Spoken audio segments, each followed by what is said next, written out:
Olá, sejam bem-vindos a essa aula introdutória do nosso curso sobre os intérpretes do Brasil. Sou Paulo Gala e já tenho a honra e a alegria de receber aqui nos estúdios o professor José Márcio Rego. As matrículas estão abertas a partir de hoje também, para quem tiver interesse em se matricular no curso e receber mais informações. Eu deixo o link aqui embaixo, vocês podem dar uma olhada. O curso está muito legal, sou obviamente suspeito, né? A ideia dessa aula é contar um pouquinho da história do curso, né? Passar o panorama geral do que a gente tem lá. E, antes de mais nada, dizer que eu fiz esse curso, né, em 2002, 2003, se não me falha a memória. Eu fui aluno desse curso. Os professores eram o José Márcio Rego, o professor José Márcio Rego, que está aqui com a gente, o professor Brescia Pereira, que também nos deu a honra de dar uma aula também sobre a visão dele do Brasil, o pensamento dele do Brasil. Mas ele foi um curso originalmente bolado pelo professor Brescia Pereira e pelo professor José Márcio Rego, para nos ajudar a entender os grandes pensadores do Brasil, né? Então, qual é a visão de Brasil que tinha lá na obra do Darcy Ribeiro, do Sérgio Buarque, do Gilberto Freire, do Caio Prado, do Inácio Rangel, e de tantos outros que a gente analisa no curso, né? Então, todos esses grandes pensadores, todos esses grandes autores tinham uma grande visão do Brasil, né? De como o Brasil foi constituído, de como a história produziu o Brasil, né? Do percurso, né, que a economia e a sociedade foi seguindo e como isso desembocou nos dias de hoje, né? Então, essa é uma característica dos grandes intérpretes, né? Os grandes pensadores de Brasil, todos eles têm uma visão, né, de onde o país veio, como ele se formou, de onde o país está e para onde o país vai, né? Então, essa ideia de interpretar o Brasil é uma ideia fantástica, que, aliás, não é para qualquer um, né? Para você ser um intérprete do Brasil, você precisa ter realmente um fôlego muito grande de conhecimento histórico, filosófico, sociológico, econômico, político, né? A arte de interpretar, ela vai muito além, né, de conhecimentos específicos, né? Você realmente precisa ser quase um polímata, né? Como a gente bem diz nas aulas, né, Zé Márcio? Já vou te passar a palavra, mas todos os grandes intérpretes do Brasil são polímatas, né? Que são caras conhecedores de infinitas áreas do saber, assim, algo impressionante, né? Você pega um Sérgio Buarque, um Gilberto Freire, são caras que conhecem ciências sociais, conhecem política, conhecem história, conhecem economia, conhecem filosofia, conhecem antropologia, né? São pensadores de um fôlego monumental. Aliás, sendo justo, a gente precisaria de quase um curso para cada um dos intérpretes, né? A gente coloca aqui, a gente apresenta para vocês nesse curso 15 intérpretes, né? Mas, né, sendo justo, a gente poderia fazer um curso para cada um dos intérpretes, né? Tamanha riqueza de cada um, né, desses pensadores, da vida desses pensadores e da obra desses pensadores, né? E também para nos ajudar nessa tarefa, que não foi pequena, né, nesses últimos 6 meses de trabalho, a gente convidou algumas pessoas aqui para reforçar nosso time, né? Então a gente convidou a professora Juliane Furno, que deu aulas incríveis para a gente, o professor Bresser, o professor Gessé Souza, o professor Elias Jabur, o professor Gabriel Galípolo, estão todos lá dentro também, dando aulas específicas, né? Nos ajudando a desvendar o trabalho fantástico desses pensadores. Eu te confesso, Zé Márcio, que eu estava há muito tempo querendo revisitar a obra deles, revisitar o pensamento deles, né? Então, essa ideia de fazer o curso EAD online foi ótima, né? Porque ela me obrigou a reler, né? A revisitar o trabalho de todos esses pensadores, né? E nos obrigou a preparar as aulas e preparar as discussões. Então, foi uma experiência fantástica. Assim, eu estava querendo ir lá revisitar o Casagrande Senzala, e tantas obras clássicas, né, do próprio Furtado, que a gente varreu, e por aí vai, né? Então foi uma oportunidade fantástica. Eu já tinha adorado fazer o curso lá atrás, com você e com o Bresser, lá no início dos 2000, e agora eu refiz, né? Porque, obviamente, a gente foi reler e revisitar toda a obra, vida e obra de todos esses autores, então foi uma experiência fantástica, e é o que a gente oferece aqui, é o que está colocado nesse curso, né? E eu queria, então, te passar a palavra, Zé, para você contar um pouquinho dessa história. Na verdade, ela vai além da sacada do Bresser, de montar esse curso de intérpretes lá atrás, né? Já há uma literatura de intérpretes do Brasil, né? Até tem um livro aqui na minha biblioteca, que obviamente eu não estou conseguindo achar agora, mas eu vou te passar a palavra e vou encontrar esse volume aqui de intérpretes do Brasil, mas já é quase que uma área de conhecimento, né? Conhecimento dos intérpretes do Brasil, né? Zé Márcio já foi procurar dele ali, tá mais fácil que essa aí mesmo. Vai lá, Zé. A palavra tá com você. Tá, obrigado, Paulo Gala. De princípio, eu quero registrar que esse curso ficar de pé nessa versão Mostra aí que você tem também, ó. É. Não é São isso, 3 ó? volumes, né? Você Eu tá com tenho os um. 3 aqui. Eu tô com É. tem 2 aqui, eu preciso achar o terceiro. Mas tá O aqui. meu terceiro Mas tá deixa na como Fazenda, mas referência os aqui, dois ó. estão aqui, ó. Intérpretes do Brasil, da editora Nova Aguilar. Nova Aguilar, é esse mesmo. Aliás, Tá. vamos pagar o tributo. O cara que organizou é atualmente membro da Academia Brasileira de Letras, o Silviano Santiago, né? Você É o conhece cara ele? que... É? Você conhece ele? É meu amigo pessoal, Silviano Santiago, grande Silviano Santiago, né? Da área de literatura, membro da Academia Brasileira de Letras, mas um baita de um leitor de tudo, né? Quer dizer, conhece Machado de Assis, é a Bom, especialidade dele, mas conhece tudo. só para organizar esses 3 volumes aí de intérpretes do Brasil, imagina o que ele precisa E ele conhecer. faz uma introdução maravilhosa, né? Uma introdução maravilhosa do Silviano Santiago. Então já recomendamos para os nossos alunos que queiram se aprofundar, que são os autores eles mesmos, tá? São os autores eles mesmos. Nova Aguilar, né? Intérpretes do Brasil, em 3 volumes, tá? Bom, vamos lá. Eu estava registrando que esse curso aqui só está sendo possível, não estou fazendo demagogia, estou sendo rigorosamente justo e sincero.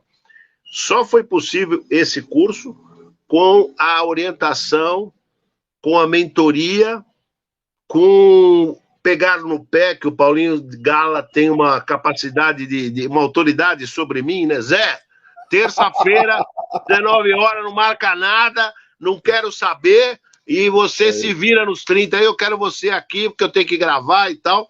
E fora isso, não só na logística, nos horários e na organização temporal, o Paulo Gala, vocês vão ver no curso, já está tudo lá, já está gravado. O Paulo Gala tem uma capacidade de instigar. Então, ele nas aulas, vocês vão ver, ele está na condição de sênior, né? Eu sou o Eu estou na condição de jockey e você de cavalo, como você muito bem colocou. Exatamente. Ele dá uma porrada para fazer eu correr e eu corro pra caramba, vocês vão ver. Mas no fim o velhinho quase morre, né? Mas sempre chegou, vai Zenabre atropelando pela ponta e cruza o disco final. Então, sempre nós cruzamos ou em primeiro ou em segundo lugar. Então, o Paulo Gala tem essa capacidade de organizar, tem a capacidade de colocar as questões importantes, né? E vai buscar coisas inenarráveis que aí vem na zona miasmática do fígado e da alma, vem da lembrança. Eu estou lembrando da aula do Joaquim Nabuco, eu jamais pensei que você sabia tudo aquilo da eufrásia. E você traz a eufrásia, e aquilo foi elucidador para conhecermos o Joaquim Nabuco. É amante do Joaquim Nabuco, vejam vocês onde fora que a eufrásia é uma figuraça, pouca gente conhece sobre a eufrásia. E você trouxe a eufrásia que eu não ia trazer, eu tinha até esquecido da eufrásia. E aí eu de improviso aprofundei, né? Então foi maravilhoso. Isso você fez, Paulinho, em todas as aulas. Então eu recomendo aos alunos que esse curso ficou maravilhoso. Deixa eu fazer nessa aula introdutória de agora o mesmo, que é o seguinte: resgata um pouco a história do curso, de como você começou a dar aula com o Bresser, da onde o esse Bresser curso é o seguinte, essa ideia. Eu dou aula na GV. Genealogia, né? Eu dou aula na GV. Fala um pouco da sua história também, eu dou aula na GV. Né? Eu dou aula na GV desde o começo da década de 90, 92. A minha inserção acadêmica foi tardia, porque eu fiz 2 graduações, né? Fiz graduação em Economia na FEA e fiz graduação em Administração Pública. Você quer que eu conte por que eu fiz as 2? Não precisa, né? Sim, vai falando, tá. Importante. Eu fazia, no meu tempo, o tempo era CECEM, CECEA, Mapofei. Naquele tempo, os caras que eram... o que é hoje a FUVEST era CECEM, CECEA, Mapofei. Mapofei é Mackenzie, Politécnica e FEI. CECEM é as Ciências Sociais. CECEA, Ciências Sociais e CECEM Medicina, tá? Então, os 3 cursos, os 3 vestibulares, os aprovados era a página inteira com a fotinho e era objetivo, era etapa, vestibulares, era aquela propaganda. Tinha outros cursinhos, eu lembro do Ângulo, o etapa e do objetivo. Eu era aluno do Ângulo, primeiro semestre de 75. Aí teve o primeiro simulado, eu fiquei em primeiro lugar. Aí teve o segundo simulado, eu fiquei em segundo, e teve o terceiro, eu fiquei em terceiro. Eu fui decaindo, né? Mas eu era top 5. Aí o dono do cursinho, já falecido, na Rua Tamandaré, chamou os top 5 e falaram, eu quero que vocês prestam GV no meio do ano. GV era paga, sempre foi paga. E eu não sabia que tinha um curso de administração pública que tinha o aporte do governo, você não pagava nada. Qual que o ano governo... que você entrou? Qual ano que você entrou na GV? 75. Como aluno? 75. Eu nasci como aluno. 1975. E você virou professor da GV no início dos 90? 92. Tá. Eu tinha quantos anos? Depois de quantos anos que eu virei professor? Faz a conta. 92 menos 75. 17 anos. 17 anos depois. Por que foi tardio? Porque eu implantei 3 usinas, eu era sócio minoritário. 3. É que você era metade empresário, metade estudante de economia, né? A vida inteira eu tive vocação para política, não sei se eu tinha talento, vocação para política, vocação para atividade empresarial e vocação para academia. De vez de eu optar, não, vou ser só empresário, não, vou ser só político, não, meu pai foi político, né? Meu pai foi vereador na primeira legislatura que o Montoro foi eleito e tal. Não, vou ser só empresário ou acadêmico. Eu quis a vida inteira fazer as 3 coisas. Aí o cabelo caiu, a barriga cresceu, eu tô essa decadência aqui, mas decadência com elegância. A vida inteira eu fiz as 3 coisas. Decadence avec élégance. Decadence avec élégance. Você pensa que chupar mexer não cansa? Cansa. Então, o dono do cursinho falou, quem prestar não paga o segundo semestre. Eu falei, opa, aí já ficou legal. E eu prestei. Entendi. Aí a minha mãe, prestei e entrei em 3º lugar na GV. Primeiro lugar foi a maior nota da história do vestibular. A maior nota da história do vestibular até hoje é um cara chamado Milan Volan. Você até hoje não esquece esse desgraçado, né? Esse cara eu lembro, desgraçado não, ele era brilhante. Sumiu, cara. O Milan é um Boeing, que não decolou. Quer dizer, decolou, mas não... Sabe? O Milan, nem sei onde está o Milan hoje. Uma figura maravilhosa, um cara espetacular. Só que o Milan era extremamente competitivo. Então, ele tirava praticamente... Ficamos na mesma classe. Ele entrou em 1º lugar, eu em 3º. Ele foi até hoje a maior nota da história do vestibular da GV. Ele tirou 10 em tudo. 10 Caraca. Em tudo. Monstro. Aí ele era da minha classe. E nas disciplinas, Milan, 10. E eu 10. Milan, 10. E eu 10. E ele competindo comigo. Em sociologia, ele tirou 9. E eu tirei 10. Eu falei, bom, mesmo que ele estude pra cacete, ele não vai ficar com a média 10. Aí eu sou um CDF, eu não sou inteligente, eu sou estudioso. Também não sou burro. Tenho boa memória e não sou burro. Aí estudei que nem um desgraçado. O professor era o José Carlos Duran, que é marido da Maria Rita Loureiro. Aí eu estudei que nem um louco. Tirei... Na FEA-USP, Maria Rita. Maria Rita. Tirei 10 na segunda prova e tirei 10 no exame. Fiquei com média 10, ele ficou com 9,70. Só de raiva. Aí eu bati nas costas. Bati nas costas dele. Ô, alemão, você precisa estudar mais sociologia, hein, seu merda.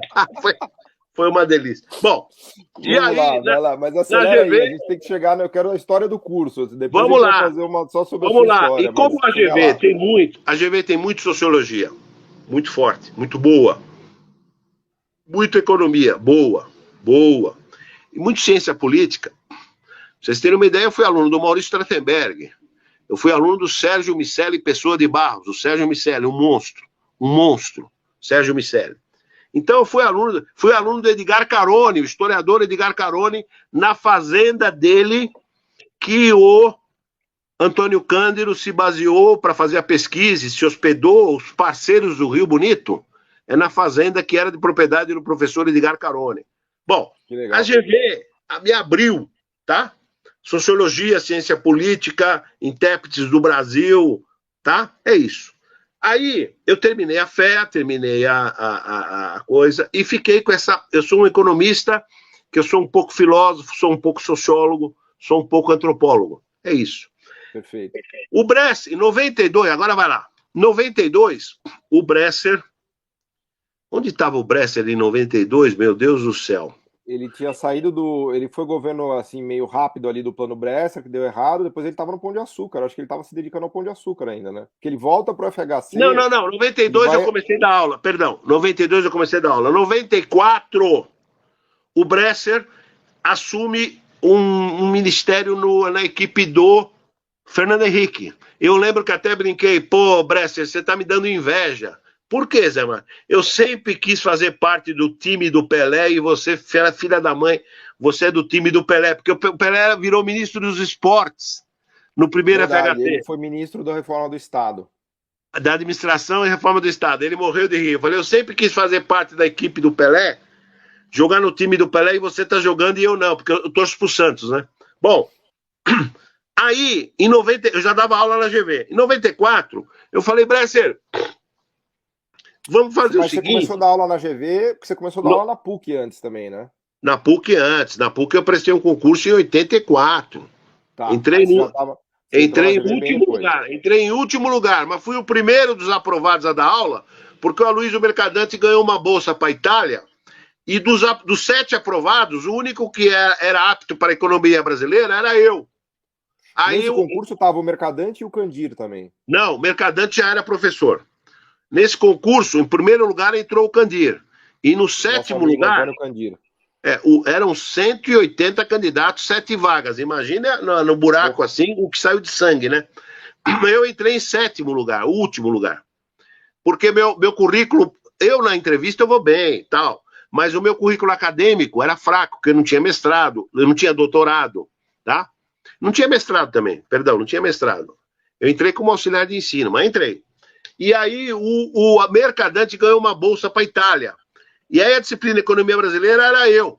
Os outros não eram macroeconomia, economia do trabalho, a Rosa Maria Marques e tal. E aí eu comecei a dar aula. Eu fui o primeiro a começar a dar aula, tá? E na PUC eu já estava. Em 92 que eu comecei a dar aula na GV. E em 94, agora vamos entrar no nosso curso. O Bresser tinha um artigo maravilhoso, 6 interpretações sobre o Brasil. Falei, Bresser, vamos dar um curso juntos? 92 eu não dava junto. Vamos dar um curso junto? A gente dá. Eu que inventei esse curso, fui eu que inventei. Porque ele publicou esse artigo na revista de Economia Política, que é a revista que ele é o editor, né? Não, não, não. Ele publicou na revista Dados. Tá. Porque 6 ele já estava com essa interpretações. sacada de pensar o É. Brasil, das visões sobre o Brasil, que tinha a visão Isso, aí eu achei. dependentista, a visão cepalina, a visão do Exatamente. Eu FHC, achei a aquele visão da artigo teoria da dele dependência. muito didático, muito didático. Aí eu fui lá e propus para o Bresser, vamos dar um curso junto?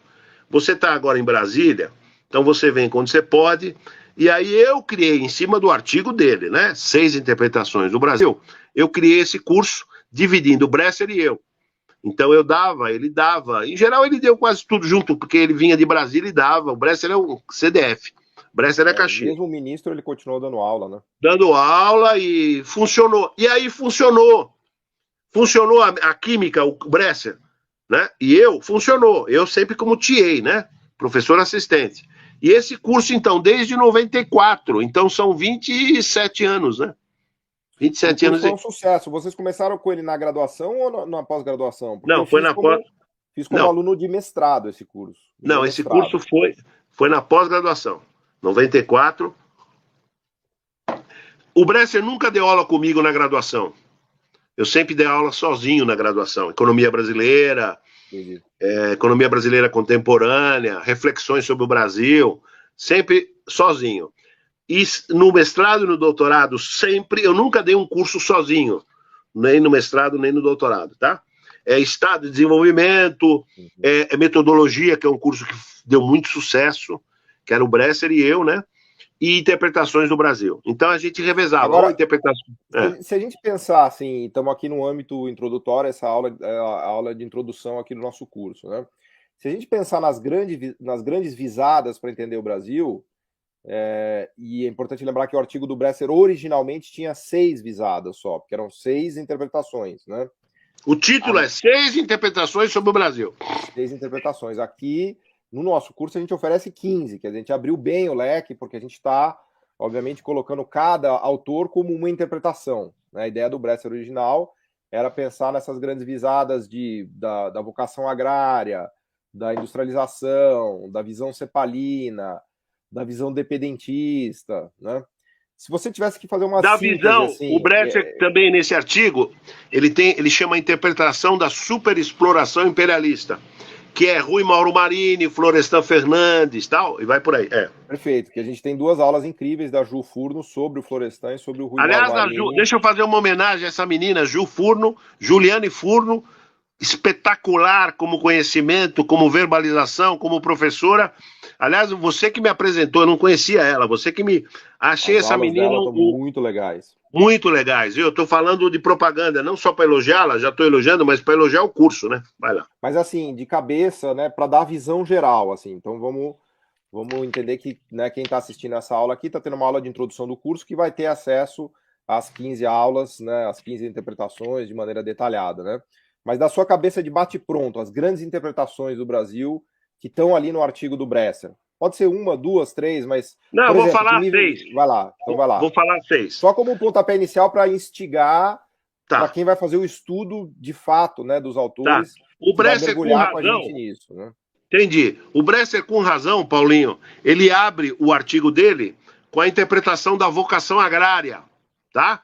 Que é fundamentalmente, são diversos autores, mas fundamentalmente o prócer é o Eugênio Goudin, tá? Qual que é a tese da interpretação? Bem simplificando, um país com essa extensão territorial, 8.500.000 quilômetros quadrados, um país tropical, um país com recursos naturais interessantes, etc. Ele está vocacionado para ser um país agrícola, tá?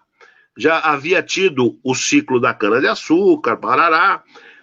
Todos os alunos sabem que café veio depois, né? O Celso Furtado chama atenção no Formação Econômica do Brasil, que a economia brasileira ela veio de uma estagnação secular, in between, entre meados do século XVIII e do século XIX. O café é introduzido para valer, ele é introduzido um pouco antes, mas comercialmente entra com peso em 1850, tá certo?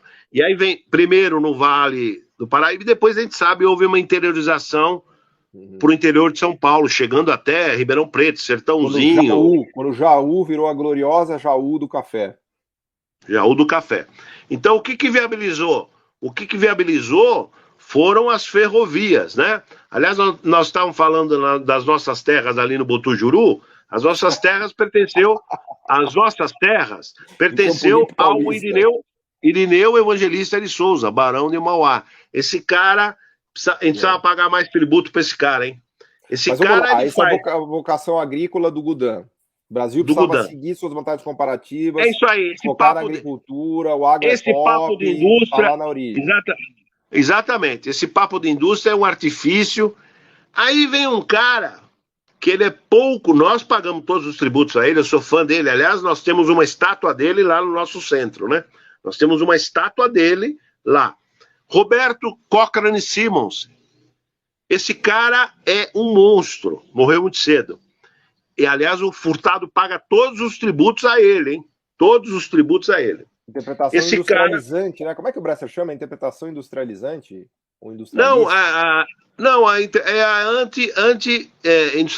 industrializadora, visão industrializadora. E ele escreve um livro de história econômica do Brasil maravilhoso. Tudo bem, tem problemas, tal, né? É que ele era um empresário, né? Ele era um pensador. Era um empresário, mas era um cara. Eu me inspirei nele, mas eu não sou nem 10% do que esse cara foi. Eu sou empresário, eu sou acadêmico e sou um pouco político, mas não chego nem 5%.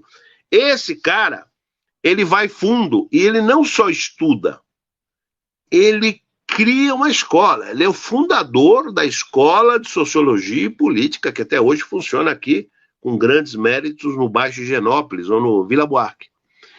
Ele é o fundador da Escola de Sociologia e Política. Ele concebe uma escola, cara, e dá aula. Ele dá aula de história econômica. Depois, e até hoje está vigorosa a interpretação industrializante dele, inclusive de nós outros aqui. Nós dois somos discípulos, né, dessa visão industrialista. Nós pagamos o pau, E aí, por exemplo, o Getúlio chama ele, isso está narrado no livro Chateau, o Rei do Brasil, tá? O Getúlio chama o Roberto Simmons e chama também o Chateau. Falou, olha, eu quero que vocês façam indústria de papel, porque papel era fundamental, né, cara? Para livro, para imprensa, para tudo. Ele chamou o Chateau, porque ele é um homem de imprensa, e chamou o Roberto Simons. Aí eles falaram, não, chama a judeusada. Tô brincando que é o termo que ele usa. Chama a judeusada. Aí a judeusada vai, o Klabin, os Laffer e Parará, e faz a indústria de papeleira, que até hoje está aí, né? Até hoje está aí. Mas o Roberto Simons... Segunda interpretação, a gente vai falar das 6. Tá. Aí veio a interpretação da CEPAL. Que ela é porque a interpretação do Roberto Simonsen é dos anos 30, dos anos 40. No final dos anos 40, o manifesto da CEPAL, 49, né? A CEPAL compra isso também, aperfeiçoa, eles eram economistas, Raul Prebisch, o próprio Celso Furtado. Hã? O próprio Furtado, claro, com toda a ideia de periferia, Furtado, né? O Sunkel, de troca, Oswaldo Sunkel, aquela turma toda. Noyola Vasquez, aquela tropa toda, né? E diz o seguinte, olha, tem que aprofundar, é por aqui e é por substituição de importações, né? Então eles fazem uma reflexão teórica de algo que já estava ocorrendo, né, Paulinho? Já estava ocorrendo desde antes, né? De forma não deliberada antes, já na Primeira República, e de forma deliberada com Getúlio em 30. O Getúlio sacou que o negócio... Mas o Getúlio sacou que ele não podia matar a galinha dos ovos de ouro. Onde gerava divisa era a economia cafeeira. Então, claro. O que ele fez?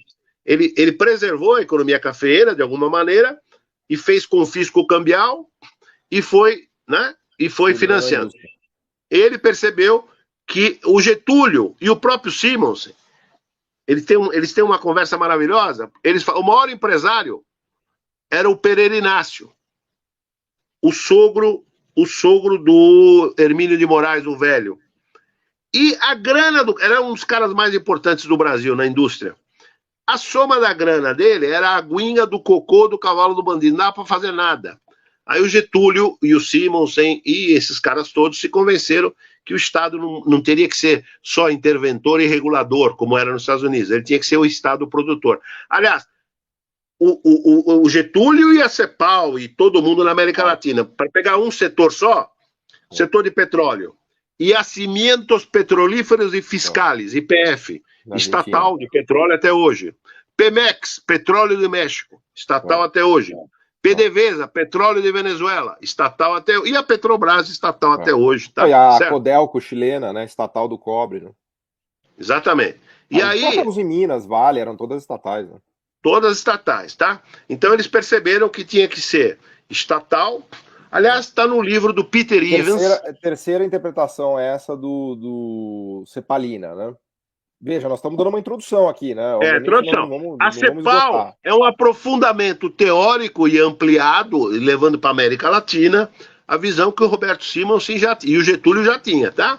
O Getúlio, intuitivo que era, não era teórico. O Roberto Simonsen, a turma erra. Roberto Simons já era teórico, era prático, era um homem de pensamento e de ação. Tá? Tanto é que ele convence o Getúlio, ó, Getúlio, você quer fazer siderurgia? Tudo bem. Siderurgia precisa de forno, e forno precisa de cerâmica. E nós temos que ter uma indústria cerâmica. Ele cria a cerâmica São Caetano aqui, que aliás nós trouxemos. Exatamente. Nós trouxemos o professor José de Souza Martins, que é um dos maiores especialistas em Roberto Simons, e deu aquela aula para... Ele até fez a apologia da cerâmica São Caetano, né? Bom, não sei se ele trabalhou lá, ele conhecia a fundo. Ele trabalhou, né? Ele começou. O Zé de Souza Martins é brilhante, mas diferente de nós, é um menino de origem modesta, pobre, né? E ele se fez lá, né? E o Roberto Simonsen dava todas as condições, enfim. E ele tem 2 livros interessantíssimos, né, sobre o Simonsen, e ele tem um livro interessantíssimo sobre o Matarazzo. Conde Matarazzo, o empresário e a empresa. É um livro que eu faço todos os meus alunos lerem, que é uma análise sociológica, econômica também, mas sociológica sobre o Matarazzo. Você lembra o título do livro dele sobre o Simonsen, que você falou, já esqueci. O Demônio na Fábrica. Demônio na Fábrica, esse mesmo. Vamos lá, O quarta Zé... interpretação, Zé. Estou preocupado que assim, nós vamos dar Não, uma é aula tranquilo. sintética aqui. Mas só fica a dica para os alunos que o Zé de Souza Martins é um cara fundamental para o nosso curso. Aliás, é colunista do Valor, né? Toda sexta-feira tem o artigo dele. Bom, vamos lá, que mais? Vai me Quarta instigando aí. interpretação. Você colocou a interpretação da dependência, já estava ali? Aí é o seguinte, a quarta é a dependência. Aí vem o Fernando Henrique, o Bresser aborda, o Bresser chama a interpretação da nova dependência. No artigo do Bresser chama interpretação da nova dependência. Vou resumir. O Fernando Henrique e o Faleto e outros caras, tá? Mas vamos pegar o Fernando Henrique e o meu amigo pessoal, Enzo Faleto. Bom, o Fernando Henrique é meu amigo pessoal, também é. Mas aí, o Fernando Henrique e o Faleto descem o sarrafo de uma forma simpática, tá? De uma forma simpática, até porque eles eram de dentro da CEPAL, eles eram cepalinos, trabalhavam na CEPAL. Eles vão dizer, olha, essa visão de vocês, esse desenvolvimentismo, esse industrialismo de vocês é interessante, legal, mas e estava começando a fazer água, né? Porque o texto é de 67, 68, o livro é de 69, mas eles estão produzindo em 68. Eles estão dizendo, ó, vocês não estão percebendo duas coisas. Está surgindo um fenômeno novo, que ainda não era o nome de globalização, mas foi as transnacionais, as multinacionais migraram no pós-guerra da Europa e dos Estados Unidos, mas da Europa, e foram para a periferia do capitalismo. Exato. Porque era muita empresa na recuperação e pouco mercado. Aí os caras, opa, surgiu. Não do nada, mas depois de 15 anos de Getúlio, no Brasil, por exemplo, fora outros países, um puta mercado latino-americano. E vieram para cá. Veio as automobilísticas, veio empresas alemãs começou ali um otimismo, né, em relação ao poder das multinacionais de promover o desenvolvimento econômico brasileiro, que é o que o FHC... não só acreditava, como acabou praticando, segundo Paulo Nogueira Batista, naquele artigo que a gente indica nas aulas, que é o FHC da teoria à prática, né? Da teoria à prática. Maravilhoso o artigo do Paulinho Nogueira. Maravilhoso, que ele sacou, né? O Bresser só vai sacar isso em 2006. O Paulinho Nogueira sacou nos anos 90. Isso aí eu falo pro Bresser. Não tem problema nenhum. Bom, o Fernando Henrique e o Faleto, principalmente no capítulo 4, do Dependência e Desenvolvimento, eles sacam isso, né? Eles falam, vocês não tiveram equívoco, até porque vocês não enxergaram. Em 49 vocês não enxergaram. Agora, em 69, passado 20 anos, esse fenômeno já estava mais.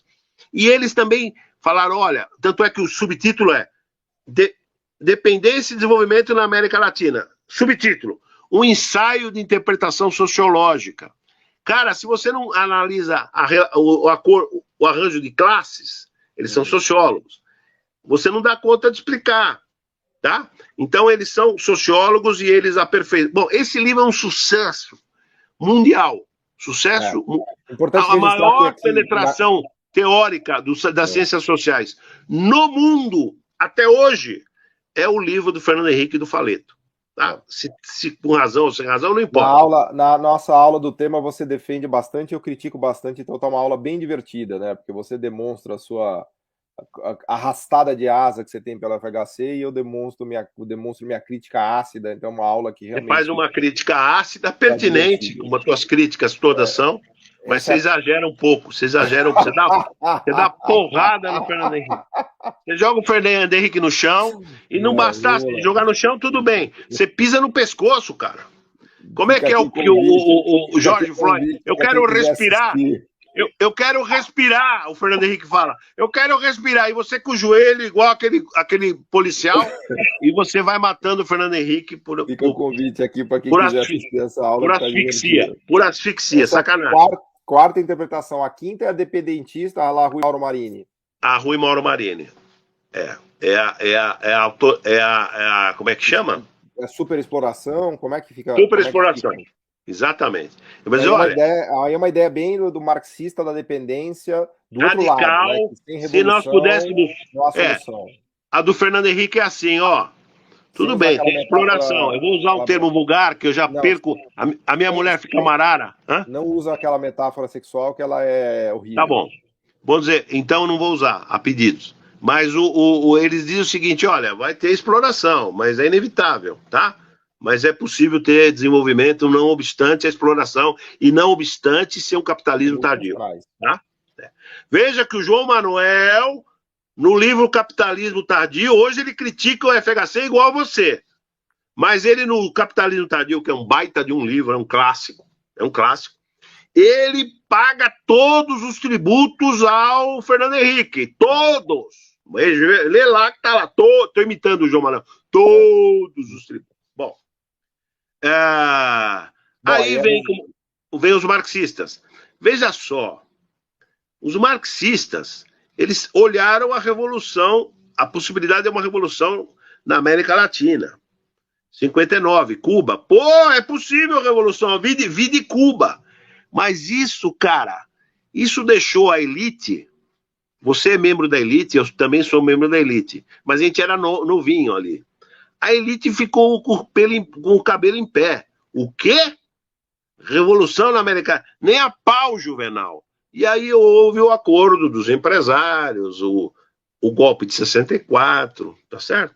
Só que os militares, todos, inclusive a maior cabeça de todos, era Golbery do Couto Silva. Eu tive o prazer de conhecer, tive 3 vezes com ele. Não era meu amigo, mas tive 3 vezes. Aliás, a biblioteca toda dele está na GV do Rio. Está no CPDOC, GV do Rio, não é? E a chácara dele, maravilhosa, em Louisiana, a família, o pouco de patrimônio que ele tinha, um homem que podia ser trilhardário se fosse picareta. Não era picareta, não. Não digo que morreu pobre, mas a família dilapidou o patrimônio. O apelido dele era General Dow, porque ele foi diretor da Dow Química. E foi o cara mais preparado, não tinha o preparo do Bolsonaro, porque o Bolsonaro é um gênio, mas ele era o cara mais preparado dos militares, e escreveu um livro que é leitura obrigatória para nossos alunos, Geopolítica do Brasil, tá? E o Golbery e o Geisel e todos eles, mas olha, vamos continuar, tá? Mas com o Estado. E vamos em busca do tempo perdido. La recherche du temps perdu. Eles vão pro pau, tá? E teve um azar, né, cara? Teve um azar que foi o choque do petróleo. Mas você tá contrapondo isso à ideia da superexploração marxista. Eu não entendi por que você trouxe agora os militares. Não, eu trouxe pelo seguinte, que em 64 rachou mesmo. É a turma do vamos chutar o pau da barraca, e a turma dizer, não, o quê? Capitalismo, que porra de socialismo o quê? É capitalismo, cara, tá? É capitalismo com o Estado. Tudo bem, mas é só para fechar a quinta interpretação, que é essa da superexploração marxista, lá Rui Mauro Marini, e a sexta, você lembra da sexta agora de cabeça? A sexta é a do Bresser. Mas ele não se coloca ainda como ISEB, ele não está ainda ali colocado. A sexta é do Bresser, querido. A sexta já está ali, a da nova dependência. Um embrião. Ele só vai entender. Ele só vai entender. Não, ele só vai entender direito o FHC, porque o FHC é um campeão da retórica. O FHC. Mas espera aí, o próprio Bresser, neste artigo que deu origem ao curso, que em última análise deu origem ao curso que a gente está discutindo aqui, que é o curso que a gente oferta, o Intérpretes do Brasil, de nossa lavra, né, como diria você, o Bresser já se colocava como uma interpretação distinta da do FHC no artigo? Não, o Bresser não se colocava. Peraí, o Bresser não se colocava como intérprete, não. Ele está fazendo um adjornamento, porque o Bresser escreveu em 68 um livro que é fundamental, tá? Que é Desenvolvimento e Crise no Brasil. Depois ele produz esse aqui, que esse aqui é fundamental para os nossos alunos, tá? Os nossos alunos têm que ler isso aqui. Além de ser didático, ele faz uma puxada histórica maravilhosa. Você ajudou, eu ajudei, mas o mérito é do Bresser, tá?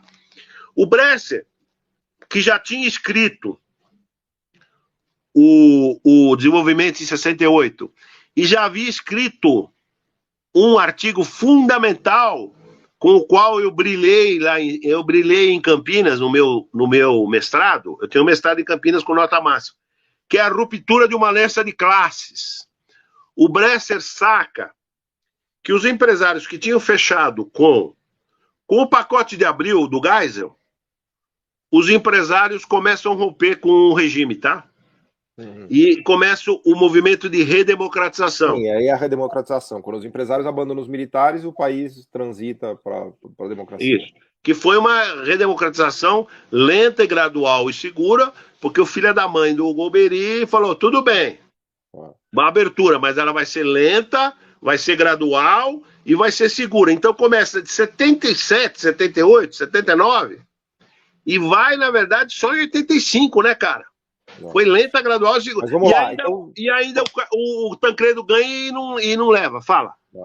Mas aqui, então, vamos lá. Para resumir, a gente está colocando aqui essas 6 interpretações, que são as originárias, como um pontapé inicial para o pensamento do nosso curso inteiro, em que a gente vai colocar 15 visões sobre o Brasil. Então, a gente falou da vocação agrária, do Gudin, a gente falou do Simonsen, da visão industrializante, a gente falou da CEPAL e dos cepalinos, a gente falou da visão dependentista do FHC e Faleto, a gente falou da superexploração e do Rui Mauro Marini, lá superexploração marxista, e faltou a sexta, que você está querendo me convencer que é a do Bresser, mas que eu não entendi. A sexta não é a do Bresser. A sexta é da Escola de Campinas, a sexta é a do Bresser, a sexta é a do Fernando Henrique. Ele dá um nome específico para isso? Não, é um adornamento. Ele chama de um adornamento, tá? Todo mundo percebe, nessa época que o Bresser escreve as 6 interpretações sobre o Brasil, que eles estão criticando o Celso Furtado, tá?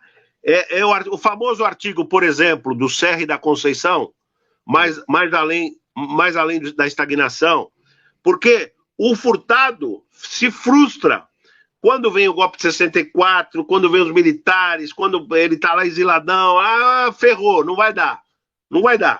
Todos eles, Escola de Campinas, Bresser Pereira, todos eles estão falando da Conceição Tavares, o Serra. Não, dá sim, ainda dá. Só que depois o que veio? Veio o choque do petróleo, né, cara? O próprio Delfim, vamos lá que dá. Mas você não é capaz de lembrar um nome que o Bresser dá para essa sexta interpretação?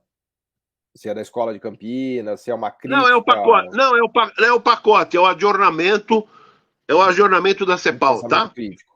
Tá. É o adornamento da CEPAL. Você tá entendendo? Hã? Uma visão atualizada e crítica da CEPAL, alguma coisa do Isso, tipo. E do Celso Furtado.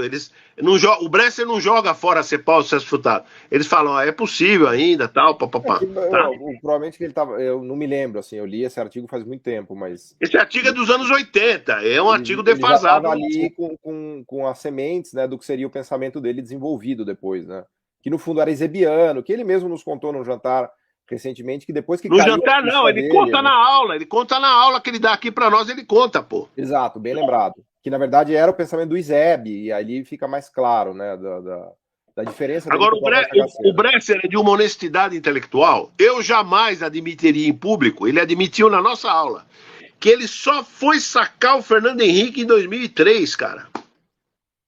Isso porque ele estava trabalhando com o Fernando Henrique lá durante... Ele falou, eu só saquei o entreguismo. Para usar o teu termo, tá? Eu só saquei o entreguismo do FHC em 2003. Olha! Aí já tinha quase entregado tudo já, como diz o outro, né? Era too late, já tinha entregado a rapadura, segundo você, tá? Tá bom, mas Zé. É isso. Entendeu? Aqui. Perfeito. Você entendeu, Feijão? Como pontapé inicial do nosso curso de visão geral. Tá. Agora deixa eu só falar duas coisinhas para terminar. Duas cositas. Dame dos, como diz o argentino, dame dos. 2 argumentos finais. O que faltou no artigo do Bresser, dos 6 interpretações? Faltou o que nós estamos dando para os nossos alunos. Peraí, você tem que estudar Joaquim Nabuco. Peraí, você tem que estudar Gilberto Freire. Peraí, você tem que estudar Sérgio Buarque. Opa, você tem que estudar a visão antropológica esse é um país que teve índio. Você tem que estudar Darcy Ribeiro, a utopia do Darcy Ribeiro. Tudo bem. Opa! Você tem que estudar o maior nome da Escola de Sociologia de São Paulo, da USP. O maior nome é Florestan Fernandes. Tudo bem. A obra dele, A Revolução Burguesa no Brasil, quando o Bresser escreve 6 interpretações do Brasil, o Bresser não tinha lido. Eu tinha lido porque eu era estudante. Era obrigado. Então, a Revolução Burguesa no Brasil é uma coisa importante, tanto é que o Gessé paga pau. É importantíssima que ele faz, ele repensa a USP, ele repensa Gilberto Freire, ele repensa tudo. E já um cara maduro, tá? Ele 9 anos escrevendo isso, né?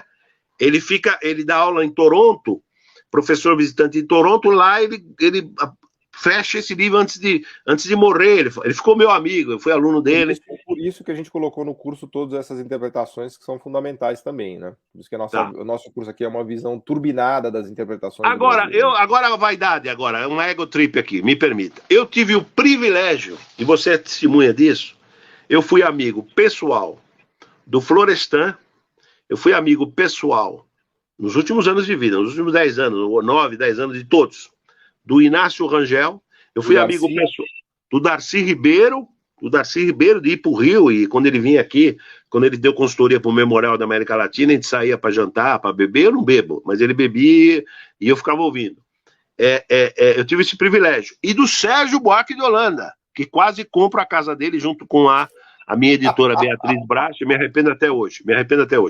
Então, eu conheço essa turma de ler e conheço essa turma de conviver. Você sabe disso. Isso dá um molho, né? Fantástico. Zé Márcio Rego, fenômeno. Muito, muito obrigado aqui por essa aula de introdução. Acho que deu obrigado a você. Obrigado aos nossos alunos. Deixa eu dizer aos nossos alunos, gaste esse dinheirinho, que é um dinheiro mais bem gasto de 2022. Eu garanto para vocês, tá? E o Sears, lembra do slogan da Sears? Roybook Sears, satisfação garantida ou seu dinheiro de volta. Exatamente. Fantástico, Zé. Fica o convite aqui para quem não se matriculou ainda, as matrículas estão abertas, o link está aqui embaixo. Tem lá horas e horas de discussões divertidíssimas minhas e do Zé Márcio Rego e de muitos outros que nos ajudaram também. E esse banho de erudição que o Zé Márcio nos dá, né, de erudição não só do pensamento de todos esses gigantes, mas também da vida deles, né, que é saborosíssimo, né, saber da humanidade deles, né. Claro que assim, as aulas têm em geral 1 hora e meia, não dá para a gente fazer milagre, mas a gente procurou trazer ali os momentos mais importantes da vida e obra de cada um desses gigantes que são os pensadores do Brasil, os intérpretes do Brasil, né, Zé? Sabe o que faltou no nosso curso? Mas depois no curso 2 a gente dá, tá? Faltou uma visão crítica, mas daí para bater neles. Faltou uma visão crítica nossa vamos dizer, vamos chamar a PUC-Rio, tá? Faltou uma interpretação crítica nossa da PUC-Rio, mas depois a gente dá lá na frente. Aí é para bater. Na crítica que eu faço ao FHC, eu já faço um pouco esse papel, mas verdade. Dá para pensar nisso. Até porque eles trazem uma atualização da visão do Gudan, né? Mas eu acho que sim, para o futuro é uma aula legal para pensar. É verdade. Não, eu não fui capaz de fazer essa aula, mas você, é verdade. Você, ao bater, você já dá. Bem lembrado. Boa, obrigado, Zé Márcio, obrigado a todos que nos acompanharam. E para quem está matriculado no curso, vamos lá ao trabalho, mãos à obra. Obrigado.